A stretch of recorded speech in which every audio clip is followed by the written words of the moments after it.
Welcome. Thank you for being here. I'm so glad to see you. Although I can't see you and you can see me. It seems unfair somehow. It is Mysterious Forces Live. Thank you so much for tuning in. Whether you're watching live or after the fact, I still appreciate it. It is Friday, February 22nd, 2019. And we have another great show queued up for you tonight. Not queued up like in playback, but on the tee. Tonight, we're going to have ufologist William Pullin. He hails from San Antonio, Texas. He's been on the show a few times. He's a good friend and a respected colleague. And I like having him on the show. And I like it because he's not so famous yet that he doesn't have time for me. I imagine given a year or two, it's not going to be so easy to get ahead of William, get a hold of William and get him on the show because I think he's going to blow up, but not literally. But anyway, thank you for being here. Wow, I just have to mention at the top of the show, it would just be, I would be remiss if I did not mention how weird it was to go outside in the high desert. And at the elevation that we live at, there are saguaro cacti. And that's the cartoony, looking ones that everyone thinks of. Mm-hmm. And there was snow on them. And there was snow on the windshield. And then on Facebook, I saw a post from one of my good friends, Sasha. And they had snow in Silverado Canyon in Southern California in Orange County. And so it was snowing in SoCal. It was snowing here in the high desert, which a little bit further north, snow is common. So I'm not going to act like it's not. But it is not common for it to come down this far. And if anyone was watching Twitter, Nick Pope posted a quick video of snow coming down near his home and around the Tucson area. So I saw that, and it's just wild. So just remember, global warming is about climate, the overall climate of the planet. The temperature is increasing. However, what you experience locally is the weather, and the climate change can affect your local weather and maybe give you more precipitation or less, higher temps in the summer, maybe even lower lows in the winter. But just remember, global warming is the overall global climate taken as an average total, not your local weather. So, yes, it can snow in the desert. And earlier in the week, it snowed in Hawaii. So, there you go. Go figure. So, here we are. Anyway, enough about that. Let's see. I was going to talk about something else. Something UFO community still, blah, blah, blah. Oh, yeah. The Conscious Life Expo is going on right now, CLE, and it's going on in Los Angeles. And that's an event that I just elected to skip this year. And I kind of have to pick and choose which events I want to go to. And that was one I just figured I could live without. But I have a lot of friends there. Jiggy from Paranormal Hood is attending, as well as Kelly Farmer from Explaining Esoterica and Esoterica Street. I have to line that up in my head. But anyway, Kelly is there, and I'm trying to get Kelly and Jiggy together. They have already met, and I'm trying to, not in any kind of weird way, I mean as colleagues, professionals. And so they're talking, and Kelly has committed to doing a live report from the Conscious Life Expo tomorrow. And I'm going to try to have that happen in conjunction with our regular show time. But if it doesn't, I may pre-record it and play it Sunday because the YouTube algorithm gets jacked up if you release 2 videos in one day. So I try to space things out when it comes to that. But hopefully we can integrate Kelly and get her to pull a guest out of the crowd or off the speakers list and talk to them briefly, or maybe Jiggy. So hello to everyone at Conscious Life Expo. I hope you're having fun. I've been seeing pictures on social media. I know Jimmy Church is there and a lot of people that I know. And quickly, I'm going to look in the chat room because I don't know who's here yet. Ralph And I Hoffman. see Ray Daw, Out of Mind. All right, so we have 3 people tonight, but you know what? We'll have more later, so it happens. It's all right. Thanks for being here. I don't care if there's no one here. I do, but people watch the show, and sometimes they don't always watch it once. And when you have something like a major convention going on in the country, then a lot of attention is pulled elsewhere. So without further ado, I do want to get going on talking to William Pullin, Pullin. He runs a page on Facebook called UFO'Real, and it's kind of the letters UFO apostrophe O. Am I correct? Or UFO apostrophe real? Yes, yes, UFO apostrophe and then real question mark. There's some right. confusion about that, yeah. So he's a researcher. He's a lecturer. He hasn't written a book yet, but I'll bet he does write a book one day. And I'm not trying to put words in his mouth or anything. I certainly want to give credit where credit is due. And William came up with the idea for tonight's topic. We communicate back and forth on social media on a fairly regular basis. And he keeps his ear to the ground and he knows what's going on. And it was his idea to have a positive show where we highlight alliances within the UFO community instead of focusing on who hates who and who's bad and who's good and all that. So this was totally William's idea. He hit me up with this suggestion, and we were going to do this a couple of weeks ago when the show was canceled, but we have him back. And I apologize for the first cancellation, but here we are. And the topic is so good and it's so relevant that I thought it was important to address it here tonight. So thank you, William. Thanks for being here. Oh, you're very welcome. I'm always at your service. And no matter how famous I get, and I don't believe I will ever get famous, I will always be at your service. So there you have it. Oh, thank you so much. No, I like it. You're a good friend of the show. And I don't know. I just like you have a lot of integrity, and you hold ethics to a very high standard in your research in ufology, and I respect that a lot. So that's one of the reasons why I like your work so much. Now we're talking about alliances, and when you brought up the topic of alliances within the ufology community, of course, the first people I thought of was Stanton Friedman and Kathleen Marden.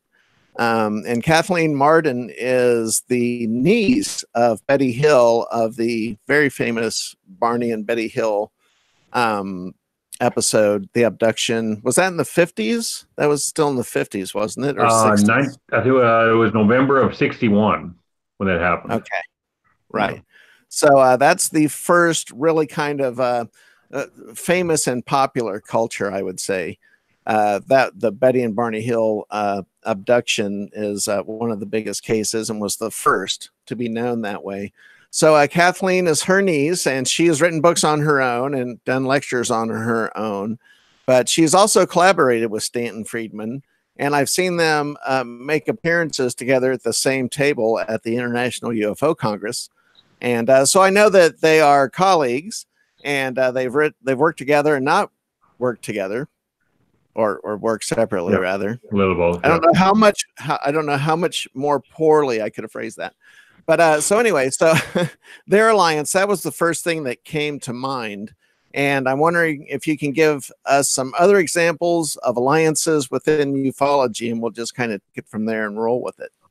Well, in the 70s and 80s, there were actually alliances between groups. Everyone's talking about Project Blue Book because of the television show now, but the Center for UFO Studies, which was based out of Evanston, Illinois, which was the creation of no, it was NICAP was already in existence, but Dr. Alan Hynek, when he left Blue Book, created the Center for UFO Studies, and they worked alongside NICAP at times, with APRO at times, and with the with the Fund for UFO Research. So there were alliances between groups. Since APRO and NICAP have folded and MUFON is the only major group in operation, alliances have become more individualized. Now it's individual researchers like the aforementioned Stanton Friedman and Kathleen Marden. First one that comes to mind is Don Schmidt and Tom Carey. In the 90s, it was Don Schmidt and Kevin Randall. So it seems more individual researchers joining forces now as opposed to groups, the way it used to be. Right.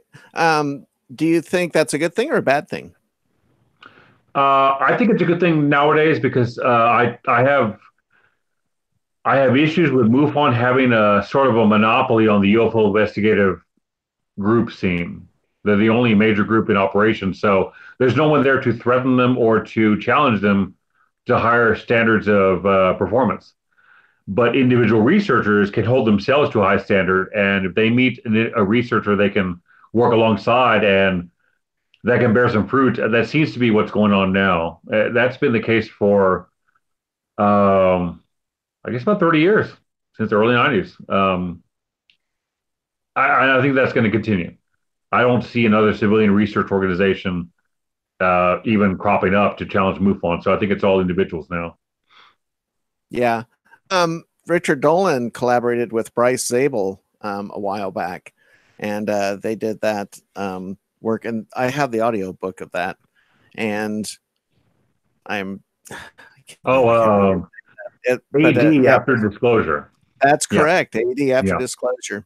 And I could see it in my head. I was seeing the picture in my head, but yeah, I met Bryce Zabel at the last UFO Congress, and he was really cool and really nice. As a matter of fact, he said he would come on the show, so I'm going to hit him up sometime soon, and maybe I'll get Bryce Zabel on here. But yeah, him and Richard worked together. Do you think, that there are good reasons? Like, I know that John Greenwald is also doing Black Vault investigations and investigating cases. And of course, there's MUFON, and then there's the National UFO Reporting Center. Do you think there's good reason for those organizations to consider collaborating? Or I guess it's kind of a moot point with John Greenwald because anyone can access those documents. So there isn't really it's not necessary to just go through John Greenwald. You can go to the Black Vault. What are your thoughts on that? Do you think that, and this is a positive show, so we're not going to bag on anybody, but I can at least say that MUFON is an imperfect organization, and some things, in my opinion, need to be changed. Do you think that kind of takes them out of that loop of sharing information, or do you think that these groups should be kind of cross collaborating in terms of just raw data, perhaps? Going back to the MUFON thing, I think you stated it perfectly. MUFON is an imperfect organization, and therefore they should be trying to improve themselves in whatever way possible. And I think collaborating with another group, which may have another approach to the UFO investigative effort, I think that's only a good thing. They can share data, share files, combine forces. And certainly from a numbers standpoint, that's a big deal because there's always been a shortage of UFO investigators. There's not enough people to investigate all the cases. And by joining forces, it kind of alleviates that issue at least. But yeah, I think it's only a good thing. I don't know of any negative outcome that could come from two groups working together. I could be wrong, but I think it's only a positive thing. I think that's something the community needs, a lot of positive moving forward, addressing issues in a positive light, and trying to move past the negative and just move forward from there. I think that's a good thing. Yes, it is a good thing. I'm hoping, and I don't want to, what's the gentleman's name who has the National UFO Reporting Center? I'm actually at the website. You got me on that one. I know his name, and I've drawn it like Peter Davenport. Peter Davenport. Yes, sir. Yes, ma'am. He's located in Denver, Colorado. Of course, he's on every Friday night on Coast to Coast, and I'm trying to remember the guy's name, Peter Davenport. And I think the work he's been doing is pretty incredible, and it's very closely aligned with what Cheryl Costa is doing as well. Yes. And I don't want to say anything negative whatsoever. I worry about that. I wonder if there is someone poised to take over the UFO Reporting Center data and website should anything befall Mr. Davenport, which I don't want that to happen at all. But I know that he's getting up there in years, and I've thought about who is going to take over and run his site when the time comes when he can no longer do it. Do you know if there's anyone who can? I know it's a stretch to ask you that question, but do you know if there's anyone poised to take the mantle on that when he can no longer attend to it? I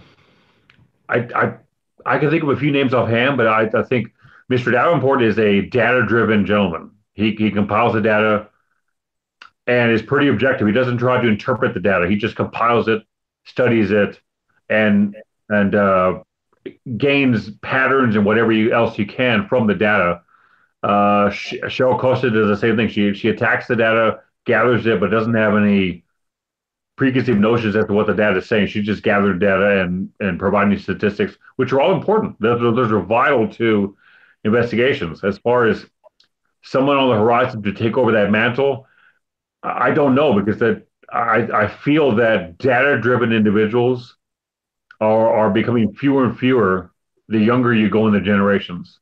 I hope someone's on the horizon. I would think so, because there's a lot of driven people in this field. Somebody would take that mantle and help Mr. Davenport in a transition. I would think so. Who the person is, I don't know.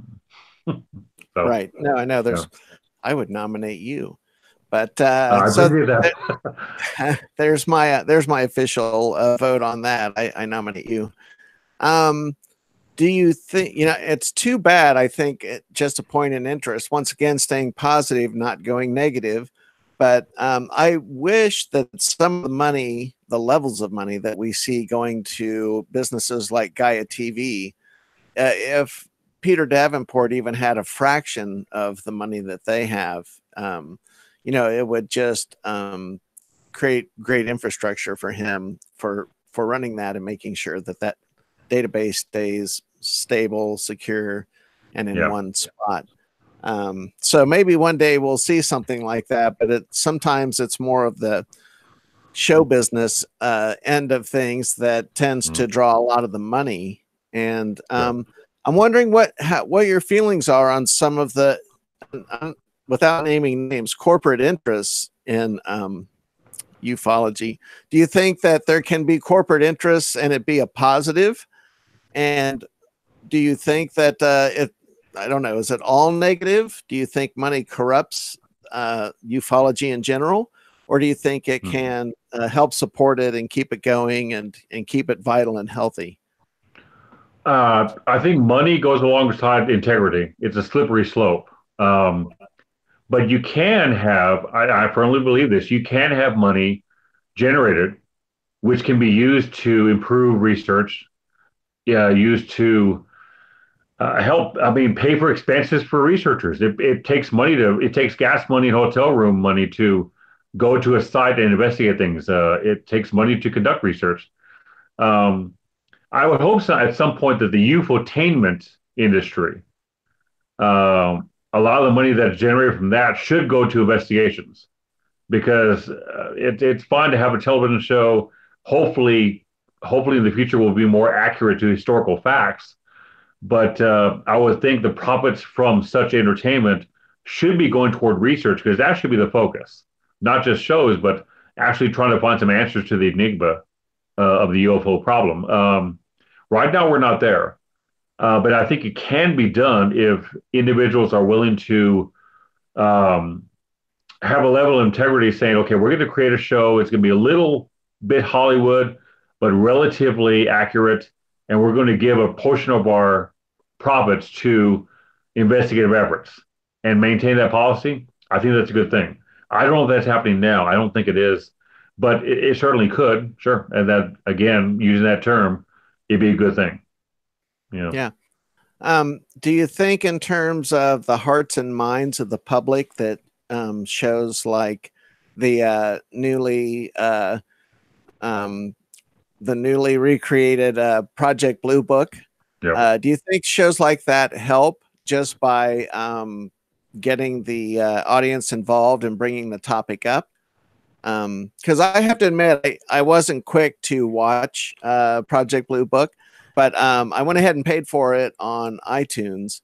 And so I started binge watching it, and I haven't watched the whole season yet, but I was really surprised at how good it was. And I mean, make no mistake, it is certainly dramatized to a very high degree.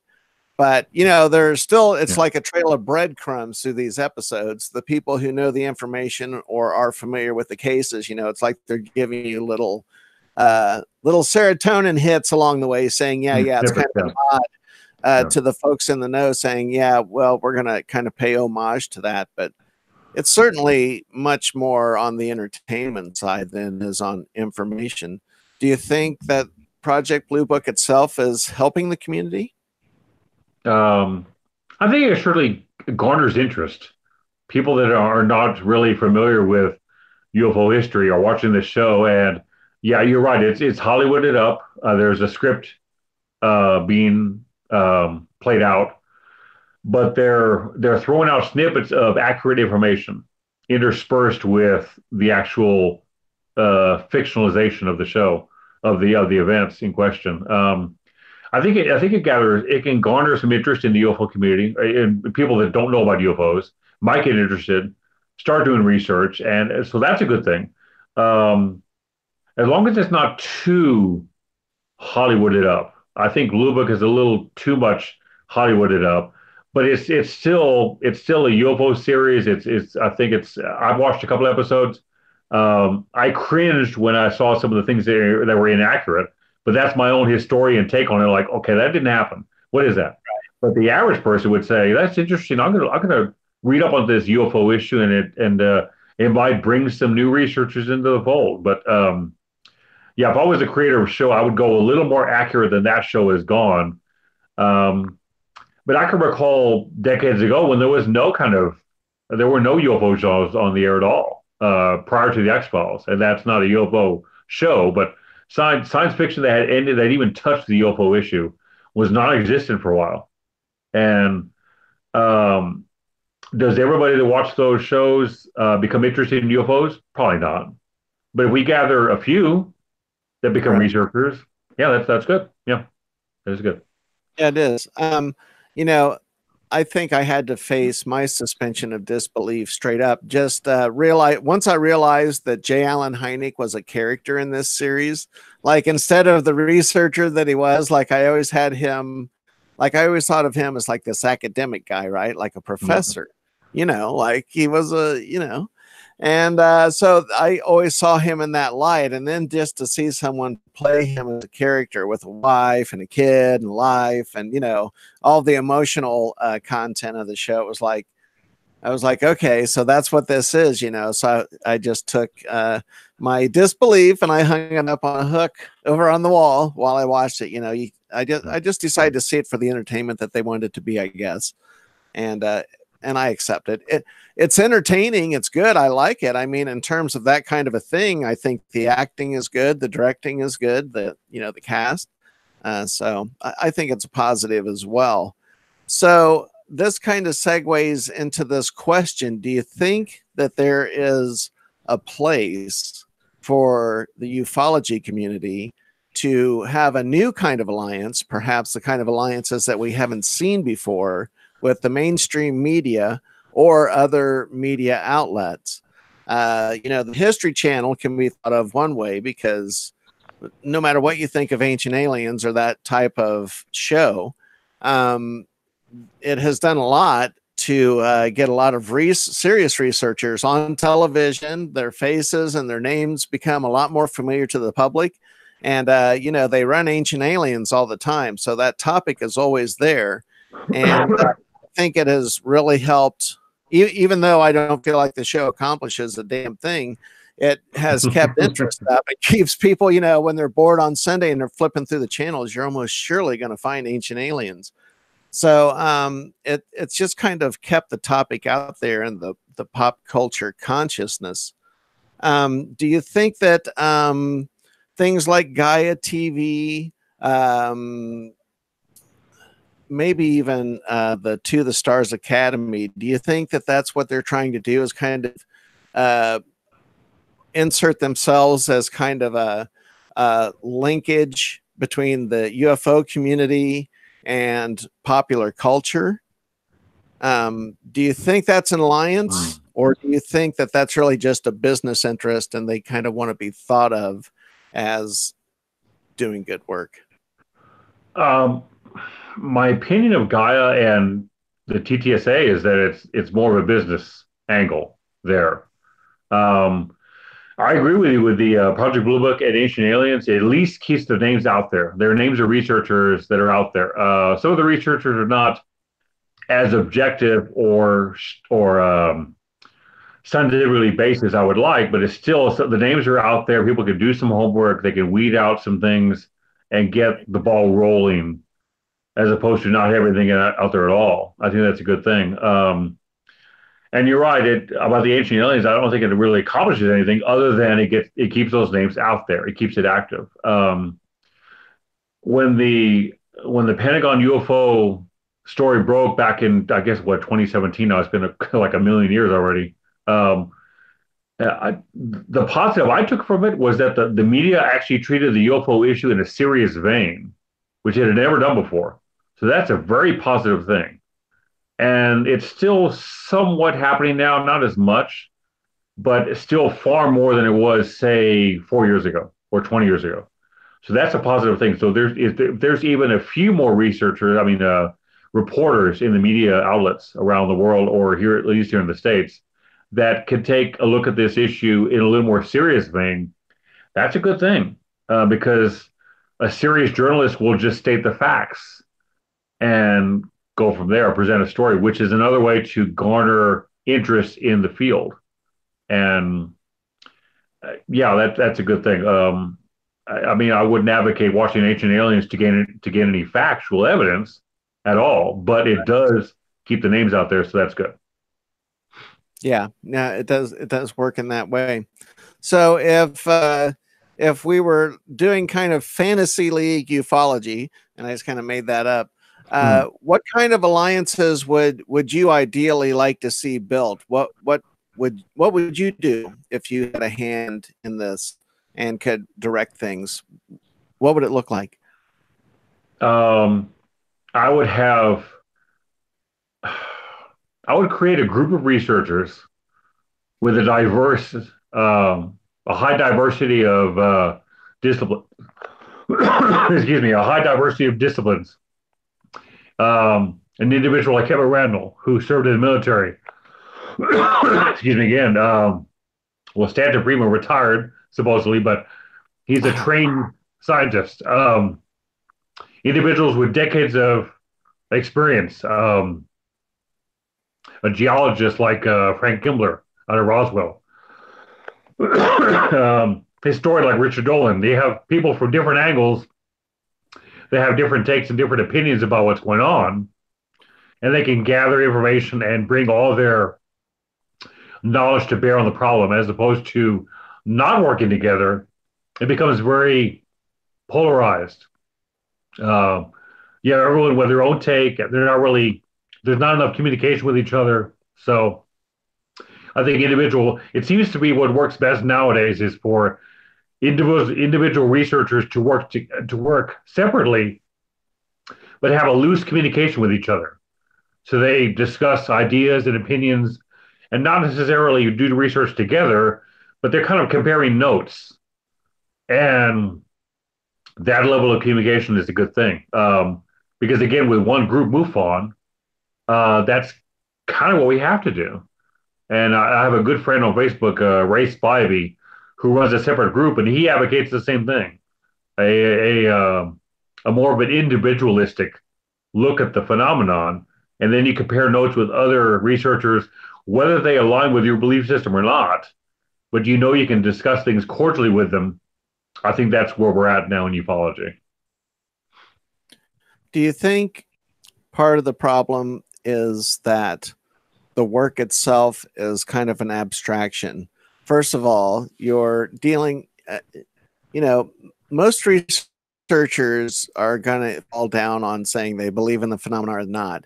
And there may be some people who have some healthy skepticism while investigating the claims, And I am totally open to the idea that those people are out there.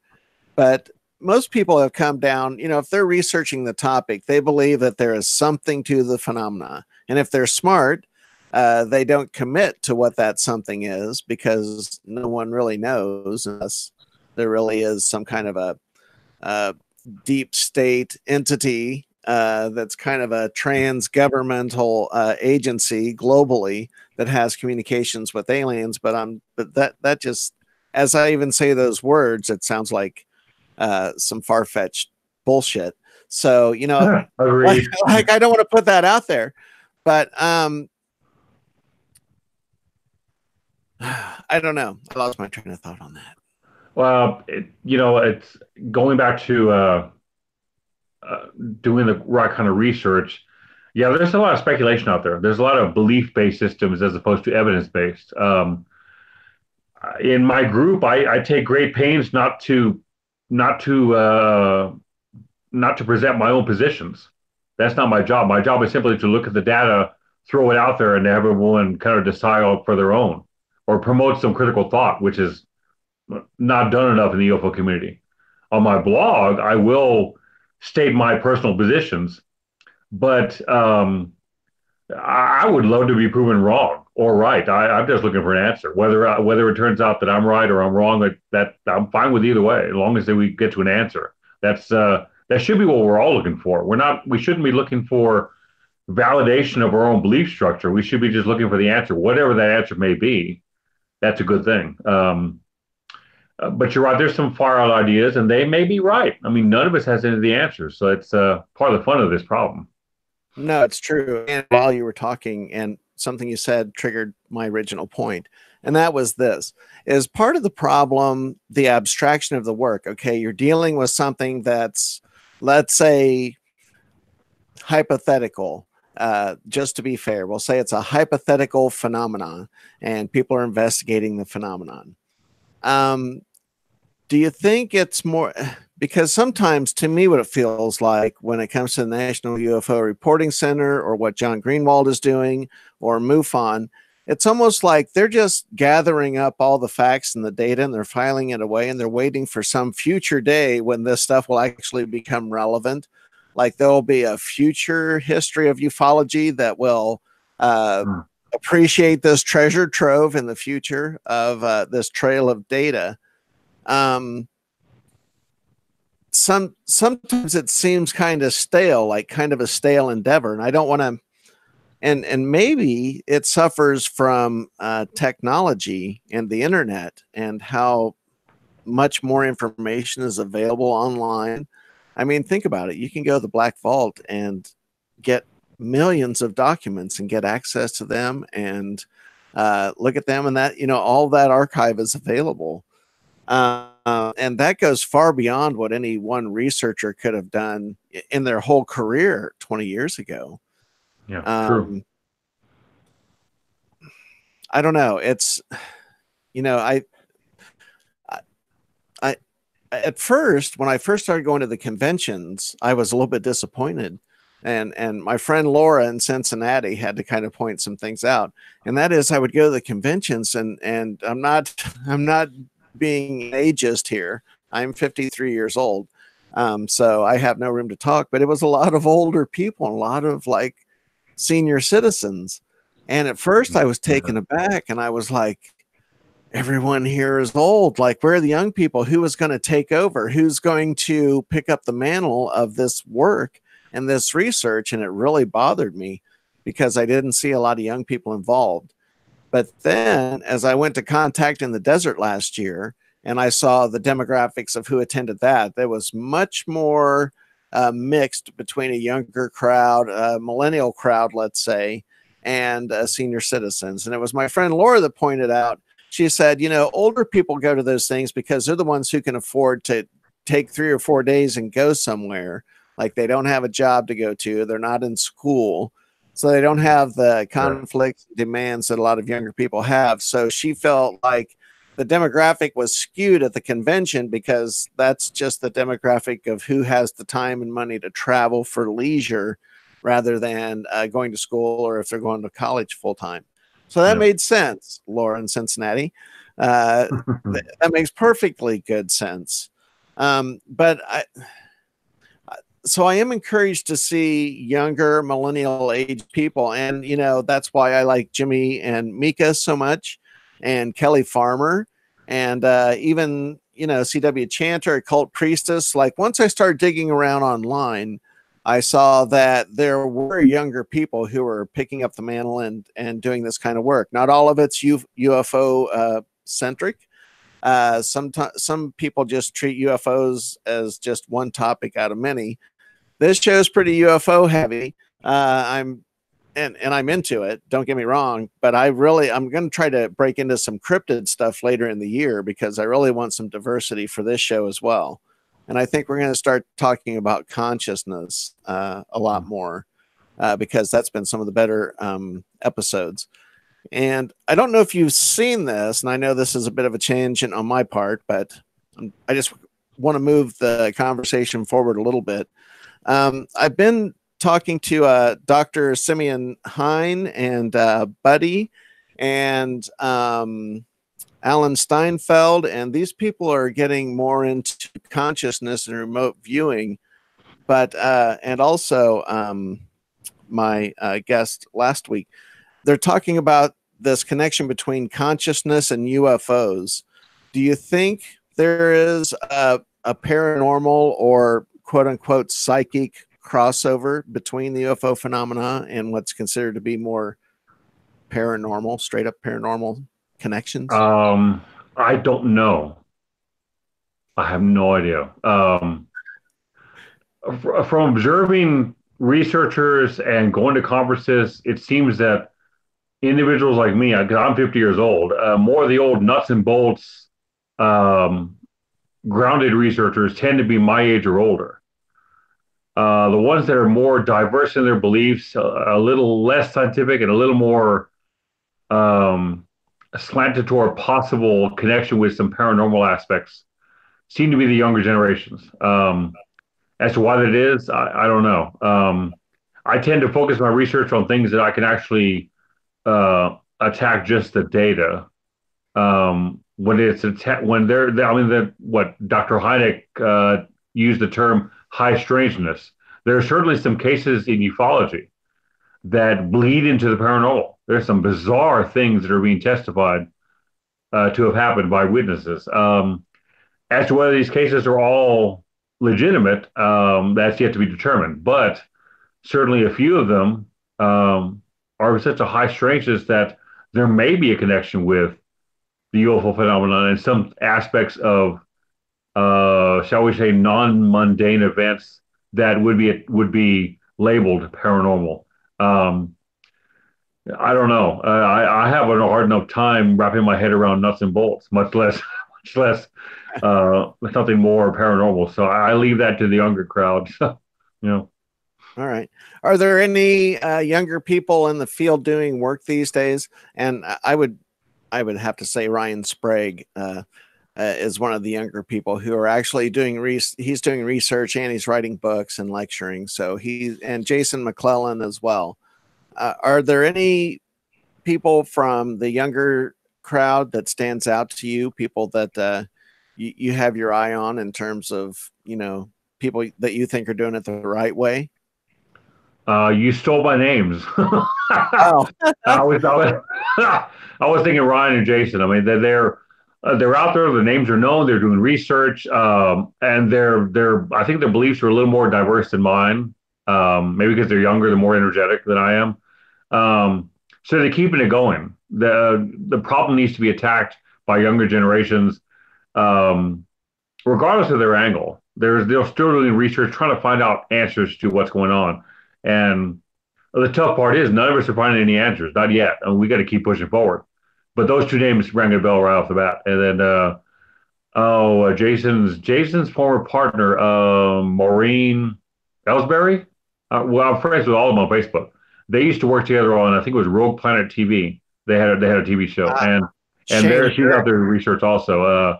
So these are younger generations, and they're not so nuts and bolts, healthy skeptics like guys my age and older. They're a little more open-minded and diverse in their beliefs and a little more willing to attach possibilities to the UFO phenomenon than, say, someone my age or our age and older. So that's a good thing. Again, the younger generations are taking the torch of responsibility and going with it. So that's a good thing. No, it is. I couldn't agree with you more.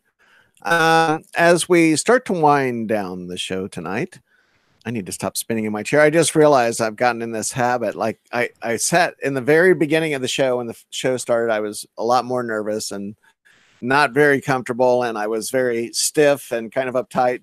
And I'm sitting here swiveling in my chair and that's too comfortable. So I have to find a happy medium. Anyway, so as we start to wind down the show, have there been any? I've seen some stuff posted about some recent sightings in Texas, but I didn't really pick up the details because, quite honestly, I've had a really busy week. Has something been going on in terms of activity down there recently? Well, I took some testimony from two different sets of individuals, and this must have been 2 months ago, maybe 3 months ago. I don't have the sighting reports in front of me, but two sets of individuals in San Antonio cited the same thing, kind of a triangular shaped lighted object at low altitude, which made no noise, had no influence on the environment around it, i.e. no wind currents, it didn't blow the trees around, there was no physical reaction to the whatever it was in the air, and it took off in a southeasterly direction at a high rate of speed. It's still unknown, but it was interesting that the three different witnesses in two different locations had no idea who each other were. So they were unconnected. And they described the exact same thing. So that's always interesting. You have a multiple witness sighting. There's been a few other sightings around Texas that have been reported in the media, but I haven't really kept up with them specifically. But again, Texas is like California, like some of the larger states with higher populations. You're going to get higher numbers of sightings simply because there's more people. Right. And some of the larger states, of course, cover more ground. So people are looking up or randomly notice something, and a larger state, more people, that kind of follows to be more sightings. But there's always good quality sightings out of California and Texas and not all of them are labeled. Most are labeled explained. The vast majority are not unidentified, but some quality cases come up every so often. And I know my friend Earl Gray, who works for MUFON in Southern California, he still comes up with about that 5 to 10% unexplained, which is what Hynek always said was about the right amount. It seemed to be the right amount. So there's still good cases out there. But again, there's not enough field researchers, to investigate all these things. And that's always been a problem for the UFO community. I guess that's the biggest reason, among others, that I can think of for groups and individuals to work together, simply to increase the number of people examining the problem. That's a good thing. No, it absolutely is. So what does 2019 hold for you? Are there any events that you're planning on going to this year? Are you planning any new lectures? What's your schedule looking like? Well, I was thinking of going to the Edinburgh conference in April, but it's the same weekend as my girls play the state tournament in Waco, so I can't be two places at once. So I can't go to that. So I'll end up just going back to Roswell in July and spending some time with good friends and going from there. I launched a new blog early in February on Facebook, so I can have a platform to actually speak about what I think, my personal opinions, my personal positions. Because in my UFO'Real group, I have to act like a journalist and not be subjective.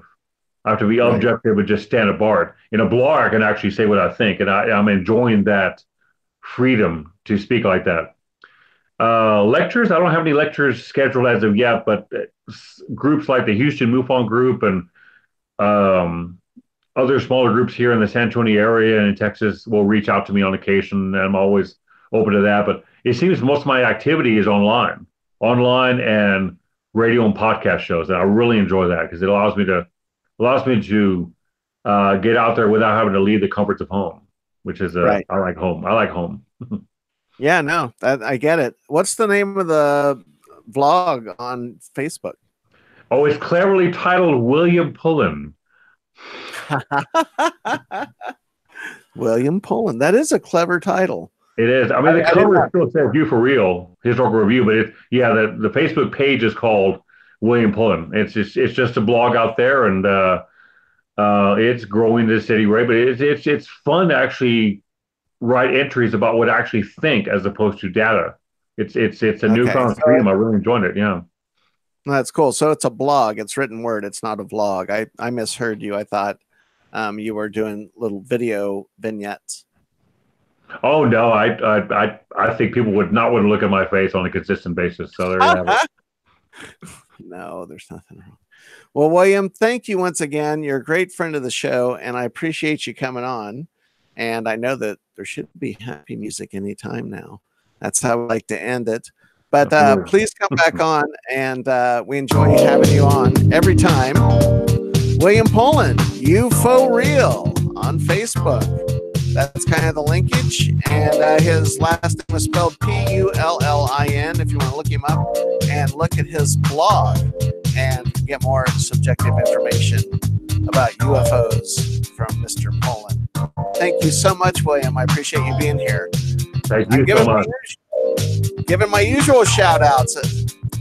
Tonight is not my best night, obviously. My usual shout outs: Jimmy, Mika, Kelly, Jiggy, Doc Skinner, the Professor. Let's see, Richard Dolan. Maybe, I don't know. They'll never see this. Who else should I say hi to? So many people I can't remember. But anyway, thank you for watching. Like and subscribe, share, and tune in tomorrow. And let me see if I can pull this off again. Wow.